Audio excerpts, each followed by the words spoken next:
The agenda this week debated whether the Government of Canada has been intentionally keeping Indigenous people in crisis and benchmarked the country's progress on the United Nations Sustainable Development Goals. The agenda's Week in Review begins examining the wisdom of Google-led city building. I was contacted a few months ago by Sidewalk Labs, they're based in New York, and they said, we're bidding on this project for Quayside, Waterfront Toronto, and we're going to build a great smart city if we get the contract, and we want to make sure privacy is embedded by design into the project. And I said, oh, privacy by design, that's my creation. And they said, that's why we're contacting you. I said, great. I said, so you were encouraged to hear that right away. I was, but I also said to them, and these were my words, I said, look, are you sure you want to get me for this? Because I'll be a thorn in your side. I will insist upon privacy being embedded into every step of this project. And that didn't scare them off? Apparently not, because they keep coming back. So that's how it started. And do you know how they ultimately got the contract? I do not. They bid on it, so that was with the City of Toronto. That I don't know. Do we know who's paying for it? Sidewalk Labs is paying for the part that they got the contract to do. Do we know how much? 10 million US, as high as 50 million US. And let's just say something here, Steve. It goes back actually to 2001 when Waterfront Toronto was formed, and its mandate, the tripartite organization's mandate, was to revitalize the waterfront, 2,000 acres from the far west end to the east end. And they've done a lot, you know, in that meantime. They've done a good job. And I think that we have to keep in mind at all times during this conversation that it's not just about Google or Sidewalk Labs, but that Waterfront Toronto is involved. They are the gatekeeper. What's the significance of that distinction? Well, because I think the conversation has been very much about Google. You know, this is Google's Trojan horse through which, you know, they're going to come and take over the city. And I think that that is somewhat overstated. These fears are kind of exaggerated, I think. And I think that we're going to have to trust Waterfront Toronto again. But having covered them for God knows how many years, I am confident in them. I'm confident that they're going to have the experience to do a good job. And I think that the reason that Sidewalk Labs got the contract was because they came up with the best proposal.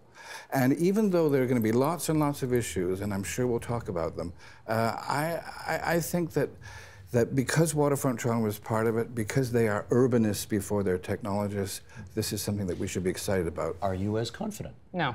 Tell me why. Well, a few reasons. I think the first thing for me is that we're talking about how we can do this with Google, and personally I would prefer that we're talking about different ways to do this, period. You know, without Google? Correct. You could do this many different ways, and I think assuming and sort of working into the conversation that they've set up about what are the concerns with Google, and just talking about that, we miss the chance to talk about other ways to use technology. So I love technology. There's a lot we can do with it, and I think we need to explore those as well. And that means that we change the conversation and we make it a bigger conversation. Before we change that conversation, he said Google made the best bid, Alphabet made the best bid, therefore they should have got it. There will be watchdogs, I guess, if you like Waterfront Toronto, and we have a privacy person here to make sure that everything goes according to Hoyle. Why isn't that good enough? Technology, big tech particularly, they are way ahead of the government in terms of understanding technology, working on technology, coming up with solutions, and most importantly, figuring out ways to make money using technology, right? So to have somebody like the government, all three levels of government, sort of being in charge of this thing, I would not say that they're as up to speed as Google is with its intentions. And so there's a bit of a challenge there in terms of how this is set up from the hop. And Bianca, if I can, it's not like I have great trust in government either, but what we hope to do, what I hope my role will be, is embedding privacy protective measures into the design of what they're proposing. So who approves the design will be the city and others, but in terms of the ability to track citizens, to engage in surveillance with the technology that they're proposing, that's not going to happen. And that, I can provide that assurance.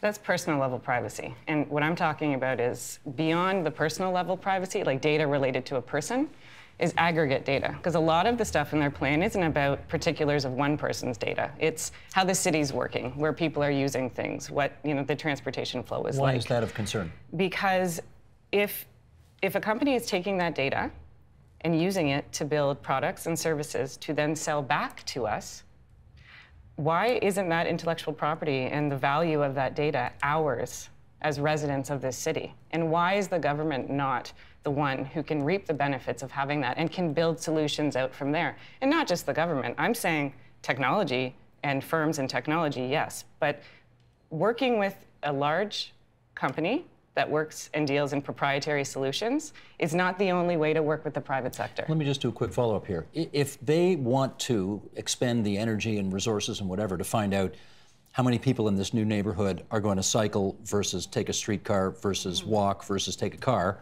Actually, they can't take a car. There's no driving there. Well, why do we care? Because why don't we want that information? Why don't we want our government... As in to own it? Yes, and to have access to it. Ann and then Chris. And maybe the city can negotiate that. I don't know the kind of discussions they have. I know that for the first year, it's on the planning stage. So ask the city, pressure the city to work on those kind of issues that are important. From my perspective, my role in this is to ensure that personally identifiable data associated with individuals who live in the area, citizens, that remains protected. The history of Canada is one that is a dark history full of human rights violations and harms that have been done through the Indian Act, which, going back to where our conversation began, was really what our country was founded on. Our country was founded on an act and its policies that were designed with an objective to exterminate a population based on race. And the ideology of that act has been well internalized, as we can see by some of our panelists, well internalized into the psyche of individual Canadians and Canada as a nation. So it's going to take some time for individual Canadians and the nation to decolonize their mind from that colonial mentality on which our country is built. And many of our own people have internalized this colonial mentality because it's what we had to do to survive. Everyone should have the ability to participate in our economy and society.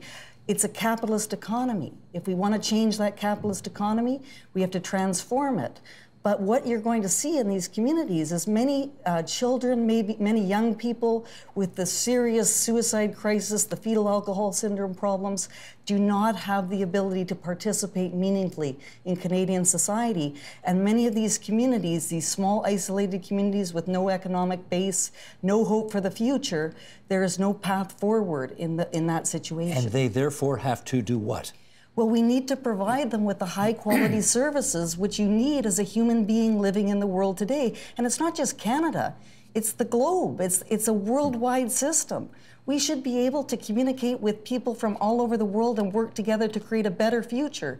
We shouldn't be looking back 150 years to what our ancestors did to try to figure out the way to live in the world today. Do you think they're doing too much of that? I think they exactly are. All the talk about Aboriginal spiritualism and going back to traditions and all these aspects are not meaningful to the youth that are living in the communities today. They are told to do that by various consultants and lawyers, and this is part of the grievance mongering. You don't think they feel it? Well, I think they've been told that that's the way in which they're going to be able to live the life in the world today. And many people that I know actually pretend that they think that this is a beneficial way for people to live. Okay, response over here. Yeah, I don't think you have a right to talk about First Nations wellness. You know, that has to come from the communities. I'm here to I'm give my talking opinion right now. So I was a youth who attempted suicide 3 times. How did I come out of it? Was my understanding who I was as an Indigenous person, as a woman, and I listened to my elders and I participate in ceremonies. Even as of today, I don't rely on the healthcare system of Canada. You know, I rely on the teachings of the cultural practices and medicines that I have learned from my grandmother. So when you talk about the suicide and what's best for our youth, identity is what we need for our youth. Identity is what's going to empower them and make them strong. I'm 35 years old. And if I didn't find that in my early 20s, I would have been dead. If I waited for Canada to help me, I would have been dead. But when I turned to my elders, to my community, to my friends and my family, and asked for help, that's what got me out of it. So I disagree with you saying that going back doesn't do any justice. What we're trying to do is reclaim our identity and to allow our youth and our children to get that opportunity that I never had when I was young. So they're just getting that now, you know, and that's preserving our language, our culture, and our identity that ensure that we are a unique and diverse people of this country. We are the original people. Do we have to acknowledge that what may work for European settler culture in terms of repairing, in terms of making progress, may not work for Indigenous people? I disagree with how that's phrased, is that we have people in universities today, in Canada today, who are from all over the world, from Africa, from Asia, from every single country in the world. We don't see them as having to go back to what they were doing 150 years ago to be able to survive in the world today. What we have to do is work together and figuring out how all people can live together a meaningful existence in the world today. Maybe that will involve them following their own path. But what I really disagree with is prescribing that for all Indigenous people just because they happen to have Indigenous ancestry. Maybe they're not going to, you know, follow the ceremonies and listen to their elders. That might not be helpful for them. Why do we assume that just because they're Indigenous that that's going to be the path forward for them? Let me give the two on the ends the last words on this. You want to pick up on that, Professor Flanagan, and then Professor Stewart will give you the last word. Well, I'm hoping there's some overlap or middle ground here. Yeah. Yes, healing through re-immersion in the culture, and I mean, I believe in all of that is true. On the other hand, if you had tuberculosis, I would hope you'd get antibiotics for it, which was not part of the traditional culture, at least in the form in which we have them today. So there is a modern world which has conferred all kinds of material benefits on us, and I would have thought the goal is to have the First Nations participating in that modern world while retaining their own cultural background to the extent that they themselves wish to. But so I think it's kind of coming together rather than being on separate tracks. Professor Stewart, last word to you. Well, there's just so much to say. Isn't there, though? Last word. You know, there is an overwhelming body of research that shows that Indigenous young people have a desire to be involved in traditional culture and ceremony and language. And I think the reason that that's important in a way that's different from other cultural identities in Canada is that Indigenous identity, culture, and language was made illegal by the Indian Act, and that was taken away. And systemically, people experience systemic harm due to being Indians in Canada. And because of that systemic racism and oppression, Indigenous people need to have the opportunity to reclaim those aspects of their identities, the cultural aspect. And I don't think there's any Indigenous person who is being forced to engage in their culture or ceremony. Young people have the access to their culture and their ceremonies now that they may not have had at one time because it was against the law. Sheldon, let's, if we can continue, bring up the graphic of these 17 Sustainable Development Goals. Here's a catchy graphic just to tell you what they're all about. They range from ending poverty and hunger to combating climate change, reducing inequality, making cities more sustainable, protecting the environment. There they are, all 17. John MacArthur, let's get you in here right away. How would you characterize the significance of the making of these goals a couple of years ago? Well, it's interesting. It all happened while all of us Canadians were so focused on a federal election in the fall of 2015. But that September 2015 summit at the UN was the culmination of a huge global process, millions of people around the world saying to the UN and with the UN, here are the things that we need to see the world do better at. Here are the things that we need to see change. And interestingly, if you think back to the past couple of years in a lot of the politics of the richest countries in the world, it's not just the poor countries. People are saying things need to change. And so ultimately, I would say it boils down to three basic problems, if you really want to kind of firm it up into a nutshell. The first is our economic progress needs to be recoupled with social progress. If the economy is doing better, it needs to mean families are doing better. The second is that economic progress needs to be decoupled from environmental problems. So we have these huge problems like climate change, degradation of the oceans, our lakes, our fisheries, and so forth, where the problem is the better the economy is doing, the worse the environment's doing, and we need to break that trend. But then the third central problem, and it's everything from no one left behind to tackling gender inequality to issues of First Nations and Indigenous people in Canada, to sexual orientation, to ethnicity and race and class, what have you. It's no one left behind.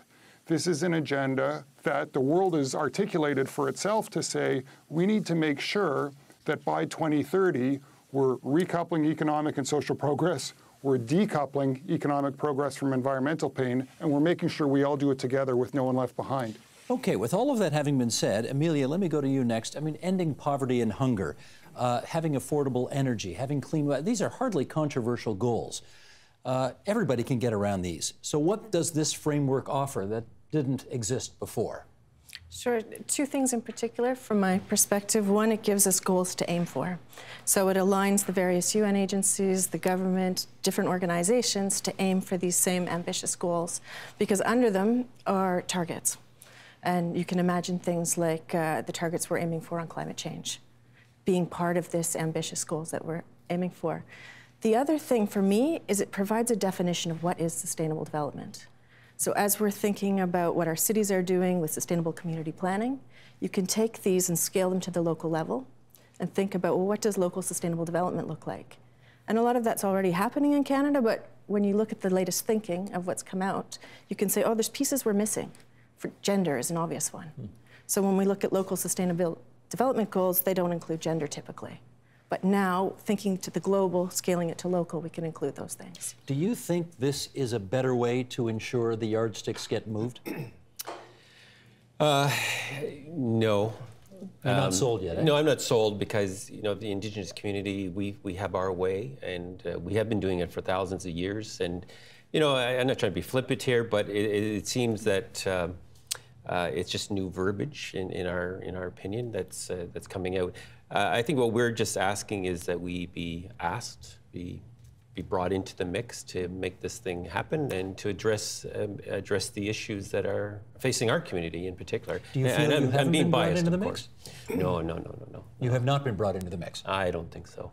Why do we have all these indicators? And I'm sure John can get into it a little bit further of why do we have such high poverty rates, such high unemployment rates, such highest rates of incarceration? Why do we have nothing happening at the reserve level? You have children, you know, 10-year-olds, 11-year-olds committing suicide. You know, like, why is that? Because we're not being brought into the global push to address the world. But surely if these 17 goals, if progress is made on those 17 goals, do people on reserve not feel that as well? Do Indigenous people in the rest of Canada not feel that as well?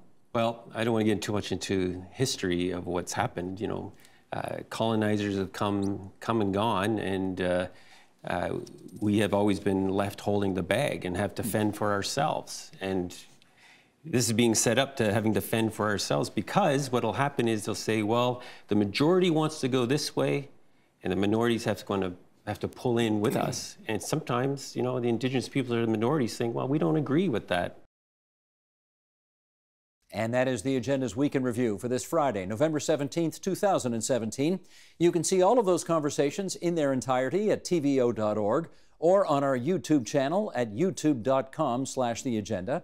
And thanks to our nightly Twitter live stream on our Periscope page. That's periscope.tv/theagenda. Help TVO create a better world through the power of learning. Visit tvo.org and make a tax-deductible donation today.